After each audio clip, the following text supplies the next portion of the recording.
আসসালামু আলাইকুম প্রিয় বন্ধুরা, আজকে আমরা আলোচনা করব মসজিদ স্বপ্নে দেখলে কি হয়। স্বপ্নযোগে কেউ যদি দেখতে পেল মসজিদের মিনারা ভেঙে পড়েছে, এটা স্থানীয় লোকজনের বিভিন্ন মাযহাবে বিভক্ত হয়ে পড়ার নিদর্শন। কেউ স্বপ্নে দেখল সে মসজিদ নির্মাণ করেছে, এর ব্যাখ্যা হবে একদল লোকের সাথে সে কোনো কল্যাণমূলক কাজে ভূমিকা পালন করবে অথবা কারো বিয়ে সম্পাদন কর্মে সে শরিক থাকবে। এক লোক স্বপ্নে দেখল সে হাসি দিয়েছে এবং এর জবাবে ইয়ারহামুকাল্লাহ বলা হয়েছে।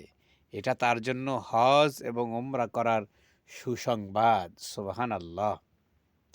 কেউ স্বপ্নে দেখল সে মাথা মুন্ডন করছে। স্বপ্ন যদি হজের মৌসুমে হয় তাহলে সে হজ করতে যাবে। সুবহানাল্লাহ। কিন্তু সময়টা যদি হজ মৌসুম না হয় তাহলে অর্থ হবে তার মূলধন শেষ হয়ে যাবে। নাউজুবিল্লাহ। এই বিস্তারিত বর্ণনা ইনশাল্লাহ পরে যথাসময়ে প্রদত্ত হবে।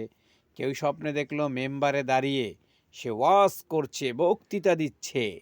সে যদি এর যোগ্য লোক হয় তবে সেটি তার বুজুর্গি ও শাসন ক্ষমতা লাভের নিদর্শন।